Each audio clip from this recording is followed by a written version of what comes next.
राम राम जी। आत्ममंथन में आपका स्वागत है। अब हम मूलांक 9 वालों के बारे में बात कर लेते हैं। आपके लिए स्प्रेड क्या कहता है? अच्छा कहता है तो आगे बढ़ जाओ, नेगेटिव कहता है तो मैं हूँ ना, आपको मोटिवेट कर रही हूँ, आपको समझा रही हूँ, आपको बता रही हूँ किस तरह से आपने आगे बढ़ना है। अब उसके बाद आपने करना क्या है, मित्र शत्रुओं को कैसे हैंडल करना है वो भी समझ लेना है। उपाय भी बता रही हूँ, गुरु मंत्र भी बता रही हूँ, आपको मोटिवेट भी कर रही हूँ, समझा भी रही हूँ। अब उसके बाद कुछ ना कुछ एग्जाम्पल्स दे के भी आपको बता देती हूँ क्या करना है क्या नहीं करना। ठीक है, अब तो गुरु मंत्र भी मिल रहा है, गुरु मंत्र और हेल्प करता है आपको इन चीज़ों के अंदर। अच्छा, अब बात कर लेते हैं संडे की। संडे वाले दिन मुझे लगता है कुछ ना कुछ एंड होने वाला है, कोई ना कोई नेगेटिविटी एंड होती हुई दिखाई देती है। फिक्र मत करो, अगर कुछ एंड होता है तो उसकी न्यू बिगिनिंग भी होती है। ठीक है, चीज़ें जो हैं अंत होने के लिए ही आती हैं, हम किसी भी चीज़ को रोक नहीं सकते। समझ के चलो इन चीज़ों को, ठीक है ना। तो वो नेगेटिविटी एंड हो रही है, आपको समझना है उस सिचुएशन को कि ये एंड हो रहा है तो क्यों हो रहा है, कोई हमेशा के लिए तो आया नहीं है रहने के लिए। ठीक है, तो यहाँ पर आपने उन चीज़ों को समझना है कि क्या हो रहा है और क्या नहीं हो रहा। अब मंडे की बात, मंडे वाले दिन सेलिब्रेट करते हुए डेफिनेटली जब नेगेटिविटी छोड़ोगे संडे वाले दिन तो तभी तो मंडे वाले दिन कुछ प्राप्ति होगी। तो यहाँ पर आपको सेलिब्रेशन है, कुछ ना कुछ प्राप्त होता हुआ दिखाई दे रहा है, विक्ट्री, आपकी जीत होती हुई दिखाई दे रही है। अब हम बात करते हैं ट्यूसडे। ट्यूसडे वाले दिन इस तरह से रह रहा है कि आप किसी न किसी से कुछ सीखते हुए दिखाई देते हो, यानी कि कुछ प्राप्ति करते हुए। बड़े भी आपके साथ हैं, यानी कि कोई गवर्नमेंट ऑफिसर हो या कोई सीनियर हो, आपके अपने पिताजी हों या कोई बड़े हों, वो भी आपको हेल्प करते हुए दिखाई देते हैं। आपके बॉसेस हो सकते हैं, ठीक है। उसके बाद वो हेल्प कर रहे हैं और आपको कुछ ना कुछ प्राप्ति हो रही है।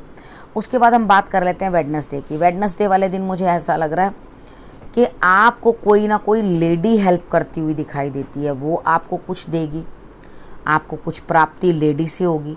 लेकिन देखो, इतना कुछ प्राप्त करने के बाद थोड़ा सा आपको सोचना समझना होगा कि आगे के बारे में भी आपको सोच के चलना है, चीज़ों को आगे के बारे में भी, क्योंकि आगे क्या होने वाला है वो आपको मालूम नहीं है। तो आपको उन चीज़ों के लिए जो है अपने ब्रेन को जगाना है, समझाना है अपने आप को। ठीक, नेक्स्ट हम बात कर लेते हैं थर्सडे की। थर्सडे वाले दिन मुझे ऐसा लगता है कि आप घर बैठ के अपने काम करोगे, उसके साथ साथ आप किसी बीमार की भी सेवा कर सकते हो और साथ साथ आप अपने घर के बच्चों का भी ध्यान रखते हुए दिखाई देते हो और बाहर के कार्य भी पूर्ण करोगे, यानी कि कार्य आपके पूर्ण होते हुए दिखाई देते हैं। यहाँ पर आप किसी नई यात्रा पे चलते हुए दिखाई देते हो, यानी कि नई चीज़, नई सोच, उसकी तरफ बढ़ते हुए दिखाई देते हो। अब फ्राइडे वाले दिन के लिए बात कर लेती हूँ। फ्राइडे वाले दिन भी आपके लिए तो 9 नंबर वालों के लिए तो धन ही धन दिखाई दे रहा है हर जगह। उसके बाद फ्राइडे वाले दिन बात कर लेते हैं, इधर भी आपको बड़ों से कुछ ना कुछ प्राप्त होता हुआ दिखाई देता है। लेकिन कुछ चीज़ ऐसी है जिसको प्राप्त करने के लिए अभी आपको सब्र रखना पड़ेगा, यानी कि बड़ों से जो प्राप्त होना है उसके लिए कुछ सब्र रखना पड़ेगा। ठीक है, वो प्राप्त होगा ज़रूर, लेकिन वो आपकी चीज़ जो है आगे बढ़कर आपको क्या पता आश्वासन मिल जाए, क्या पता आपको प्रॉमिस मिल जाए। ठीक है, कि भाई फिक्र मत करो, मैं तुम्हारे लिए ये करूँगा या करूँगी। ठीक है ना। तो लेकिन यहाँ पे मुझे ऐसा लगता है कि वो मेल है, ठीक है, वो आपके लिए कुछ ना कुछ करने को तैयार है, लेकिन सब्र आपको उस चीज़ को प्राप्त करने के लिए रखना ही पड़ेगा। उसके बाद बात करते हैं सैटरडे की। सैटरडे वाले दिन मुझे ऐसा लगता है कि आपको कुछ ना कुछ सैक्रिफाइस करना पड़ेगा। कर दो, क्या दिक्कत है। अगर कुछ करना भी पड़ रहा है, आपके पास कोई कमी थोड़ी ना है, कार्ड्स बता रहे हैं आपके पास बहुत है। ठीक है, तो यहाँ पर अगर आप किसी के लिए कुछ थोड़ा बहुत कुर्बान कर भी दोगे, इतने छोटे दिल के क्यों बन रहे हो, कुछ ना कुछ कुर्बान कर दो, क्या फ़र्क पड़ता है। किसी ना किसी के लिए कुछ दे दो। लेकिन यहाँ देने के टाइम आपका दिमाग घूम रहा है, मैं दूँ ना दूँ, करूँ ना करूँ, चीज़ों को जो है बचाने की कोशिश कर रहे हो, तो ऐसा नहीं होता। ठीक है ना। अब इसके बाद आपके लिए गुरु मंत्र, सैटरडे तक की तो प्रेडिक्शन कर दी। अब गुरु मंत्र क्या कहता है आपके लिए?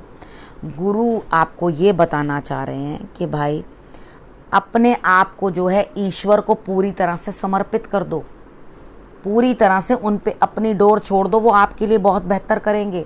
इस हफ्ते का ये, वैसे तो हमेशा जीवन के अंदर यही गुरु मंत्र रहना चाहिए, लेकिन इधर आपके लिए ईश्वर को अपना समर्पण दे दो, पूरी तरह से समर्पित हो जाओ। क्योंकि जो भी समर्पित हो जाता है, असल में तो हमने जाके उन्हीं में लीन होना है। आत्मा परमात्मा में ही तो लीन होती है। तो अपने आप को जिस तरह से आप समर्पित कर दोगे उसी तरीके से आपका जीवन जो है चलना शुरू हो जाएगा। ठीक है, जब आपने उनके अंदर ही अपना ध्यान लगा लिया तो आप ये समझो आपकी वो बड़े कान लगा के सुन रहे हैं, हर चीज़ वो सुन रही हैं, वो आपको सब चीज़ें सिखा रहे हैं, किस तरह से चीज़ें नश्वर होंगी, किस तरह से चीज़ें जाएंगी और किस तरह से चीज़ें प्राप्त होंगी। जब आप किसी के जाने का दुख नहीं, शोक नहीं मनाते तो आप किसी के आने का भी सेलिब्रेशन नहीं करोगे। ठीक है, क्योंकि जो जा रहा है वो अपना कर्म भोग के जा रहा है और जो आएगा वो अपना कर्म भोगने को सज्ज है, तैयार है। ठीक है ना, तो इन चीज़ों को जो है आपने बहुत अच्छी तरीके से अपने अंदर समाहित कर लेना है, समझ लेना है कि मुझे क्या करना है, कि मेरी सारी डोर तेरे हाथ। ठीक है, ये चीज़ आपने जो है गुरु मंत्र याद रखना है और उसके बाद आपने करना क्या है, रखना अपने और अपने परिवार का बहुत अच्छे से ध्यान। अगले हफ्ते मेरे आने का करना है इंतज़ार। तब तक के लिए नमस्कार।